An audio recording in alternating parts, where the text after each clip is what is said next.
Hi guys, Mélanie here from Reptile Haven, and I'm just wondering if you can spot today's special guest. Can you see him? There he is up here. So this is Blaze, and Blaze is a panther chameleon. If he'll come down to me here, he does like climbing. So have a look at his fabulous colours. Isn't he absolutely beautiful? Now, contrary to common belief, he doesn't actually change colours depending on exactly what we place him on. Now, he is very, very good at camouflage and he'll always try his best to blend in. But with this guy here, if I put him near my t-shirt, he's not going to go black, okay? So the colours that he has are all to do with the colours that would be found in his natural environment. This guy in the wild would be found in Madagascar. And we all know Madagascar is really famous, first of all, for its wildlife, for all of the different animals, but also to do with the really vibrant colours of the flowers and the fauna found there. So that's why he's got these absolutely beautiful colours. So some of my favourite things about chameleons, if you have a look at his hands and feet, they're shaped really funny, aren't they? So they're kind of like, I don't know, crab claws, pinchers maybe, or even oven gloves. Any idea why he might have hands and feet shaped like that? Exactly, to help him climb. Is anyone at home really, really bad at climbing? Because I am. I'm terrible at climbing trees. But I'm pretty sure if I had hands and feet like this, I'd be absolutely amazing. I'd probably be just as good as Blaze is. So he's designed to climb up the trees because he spends all of his time in the trees. And when I pop him on flatland, you're going to know, don't laugh too much. He's not very good at walking on flatland.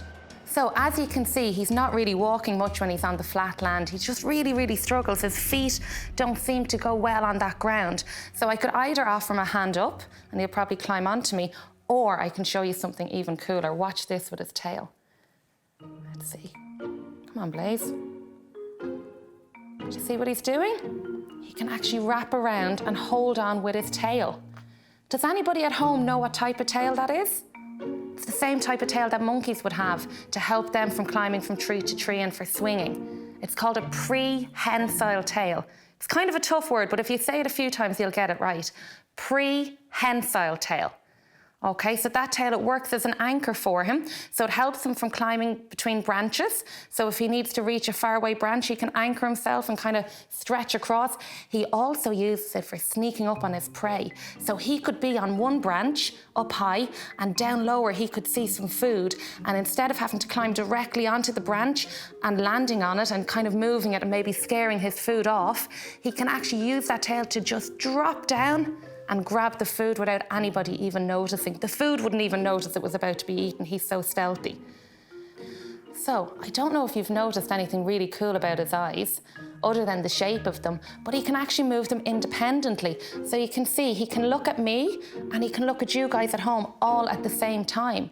I don't know if anybody in your life ever says something like, I've got eyes on the back of my head, I know what you're doing. From now on, you can say to them, why, are you a chameleon? Because he's the only guy I know who really does have eyes on the back of his head. Look, he's looking at me and at you guys at the same time again.